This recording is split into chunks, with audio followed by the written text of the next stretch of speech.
నమస్తే. అటు కాంగ్రెస్ పార్టీ కావచ్చు, బీఆర్ఎస్ పార్టీ మధ్యన సవాళ్ళ రాజకీయాలు అయితే నడుస్తూ ఉన్నాయి. సవాళ్ళకు ప్రతి సవాళ్ళు వేస్తూ ఉన్నారు.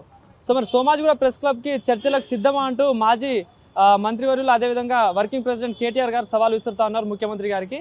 సో మరి మాట్లాడదాం ఇదే అంశంపై మనతో పాటు మాట్లాడడానికి రాష్ట్ర గ్రంథాలయ చైర్మన్ రియాజ్ సార్ ఉన్నారు. సార్ నమస్తే. సో మరి ఏదైతే రైతుల విషయంలో చూసుకోవచ్చు, నిరుద్యోగుల విషయంలో చూసుకోవచ్చు, కాంగ్రెస్ ప్రభుత్వం మోసం చేస్తూ ఉంది. చర్చలకు సిద్ధమా అంటూ కేటీఆర్ సవాల్ విసురుతా ఉన్నారు. సో మరి ఏంటి ఆ సవాల్ని స్వీకరిస్తున్నారా, రేపు మరి చర్చలకు వెళ్తా ఉన్నారా, ఏం చెప్తారు? నవీన్ గారు, కేటీఆర్ గారు ఖయాలు తప్పిండు. అంటే తెలంగాణ పరిభాషలో ఖయాలు తప్పడం అంటే ఏంటంటే ఆయన మర్చిపోయాడు. కేటీఆర్ గారు గౌరవ శాసనసభ్యులు, సిరిసిల్ల ప్రజలు కేటీఆర్ గారు ఎన్నుకున్నారు. వాళ్ళ నాయన చాలా కాలం వరకు ఇక్కడ ముఖ్యమంత్రిగా పనిచేసిన గౌరవనీయులు చంద్రశేఖరరావు కూడా ఆ పార్టీ అధినేతగా అసెంబ్లీలో ఉన్నారు. విషయాలను అసెంబ్లీలో ఉన్న వాళ్ళు ఎవరైనా కూడా అసెంబ్లీలో చర్చిస్తారు. అసెంబ్లీ అనేది ప్రజల సమస్యలను చర్చించే ఒక ప్రధానమైన లెజిస్లేటివ్ బాడీ, అది వేదిక. దాన్ని వదిలిపెట్టి సోమాజిగూడ ప్రెస్ క్లబ్లో మాట్లాడుతూ ఉన్నప్పుడే ఆయన ఎంత దివాళకోరు మాటలు మాట్లాడుతున్నాం, దివాళకోరు రాజకీయాలకు బీఆర్ఎస్ తెలియజేసింది అనేది కనపడుతూ ఉన్నది. మేమేమంటున్నామంటే, మేము మాట్లాడుతున్న ప్రతి మాటకి, రేవంత్ రెడ్డి గారి ప్రతి ఉపన్యాసంలోని ప్రతి పదానికి మేము బాధ్యత వహిస్తాం, దానికోసం నిలబడతాం. దాని మీద అసెంబ్లీలో చర్చ చేస్తూ ఉంటున్నాం. మేము అసెంబ్లీ ఉన్నది చర్చ కోసం కదా. మీకు అసెంబ్లీ రావడం చేతగాక పాపం గజ్వేల్ ప్రజలు కేసీఆర్ గారిని అద్భుతంగా గెలిపిస్తే ఆయన ఫామ్ హౌస్లో చెద్దరుగా పోని పడుకున్నాడు. అసెంబ్లీకి వచ్చి ఆయన మీద జరుగుతున్న చర్చలో పాల్గొనే ప్రయత్నం కూడా చేయట్లేదు. మేము అట్లా కూడా అనట్లేదు. రేవంత్ రెడ్డి గారికి ఉదారమైన ఉదయంతో ఏమన్నారంటే, ఓ పెద్ద ఆయన, నీకు చాలా అనుభవం ఉన్నది కదా, ఇప్పుడు నువ్వు అసెంబ్లీకి వస్తే మాకు సలహాలు సూచనలు ఇస్తావు కదా, స్వీకరించే సిద్ధంగా ఉన్నావు అని చెప్పేసి గౌరవప్రదంగా కూడా సీఎం గారు పిలిచారు. అంటే కనీసం ప్రజా తీర్పు పట్ల వాళ్ళకి విశ్వాసం లేదు, ప్రజలు ఎన్నుకున్న శాసనసభల పట్ల విశ్వాసం లేదు, శాసనసభ వ్యవస్థ పట్ల విశ్వాసం లేదు. అంటే ఆయన ముఖ్యమంత్రిగా ఉంటే వస్తాడు, ముఖ్యమంత్రిగా లేకుండా రాడా? ఎంత దుర్మార్గమైన వ్యవస్థ. అంటే ముఖ్యమంత్రిగా ఉంటే నువ్వు అసెంబ్లీకి వస్తావు, ముఖ్యమంత్రిగా ఉంటే కూడా అసెంబ్లీకి రావా? మన పక్కనే తమిళనాడు రాష్ట్రం ఉన్నది. జయలలిత ముఖ్యమంత్రిగా ఉన్నప్పుడు కరుణానిధి గారు ఆమె కన్నా సీనియర్ వచ్చి అసెంబ్లీలో కూర్చున్నాడు. మన దగ్గర చంద్రబాబు నాయుడు జగన్ కన్నా సీనియర్, జగన్మోహన్ రెడ్డి ఆధ్వర్యంలో అసెంబ్లీ నడుస్తూ ఉంటే చంద్రబాబు నాయుడు గారు వచ్చి కూర్చున్నారు. అంటే ప్రజా సమస్యలకు ప్రస్తావించి అసెంబ్లీ కొన్ని విలువలు ఉంటాయి. అంటే మీరు ప్రజా తీర్పట్ల విశ్వాసం లేదు. అంటే ముఖ్యమంత్రి గారి ముఖాన్ని చూడడానికి మీరు ఇబ్బంది పడుతున్నారా? ముఖ్యమంత్రి గారి ముఖాన్ని చూడడానికి ఇన్కార్ చేస్తున్నారా? అంటే ముఖ్యమంత్రి గారి రేవంత్ రెడ్డి గారు ముఖ్యమంత్రిగా ఎట్లయినారు? ప్రజా తీర్పు కదా, ప్రజా తీర్పు వారి ముఖ్యమంత్రి స్థానాలు తీసుకొచ్చింది. అంటే ప్రజా తీర్పును మీరు గౌరవించరా?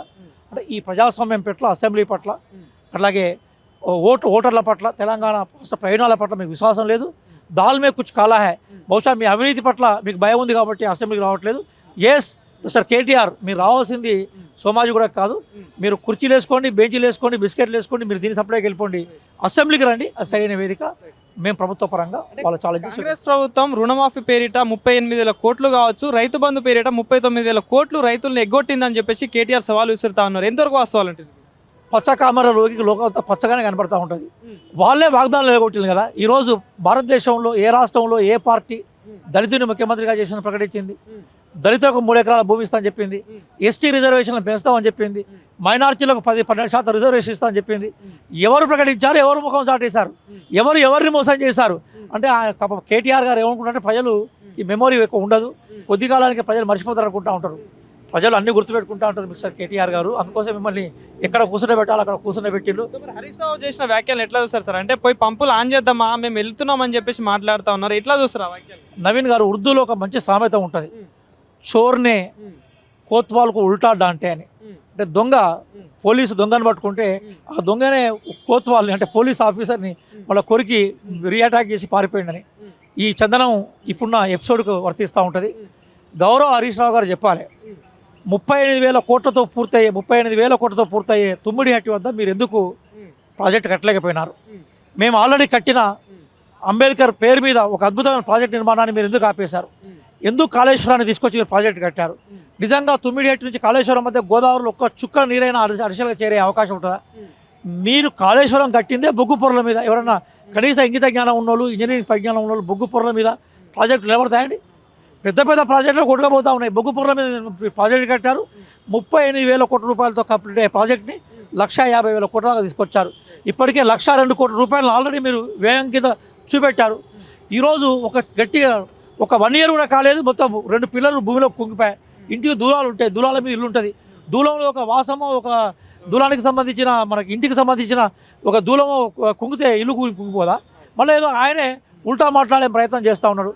మీరు కాళేశ్వరాన్ని కూలేశ్వరంగా మార్చిన వాళ్ళు. మీరు కాళేశ్వరంలో ప్రజల రక్తము చెమట అద్భుతమైన బిందువులుగా మారి వాళ్ళ పన్నుల రూపంలో మొత్తం తెలంగాణ సంపద తీసుకుపోయి మీరు గంగలో కలిపిన వాళ్ళు. మీరా ఈరోజు నీతులు చెప్పేది? అసలు మీరు ఎక్కడున్నారు?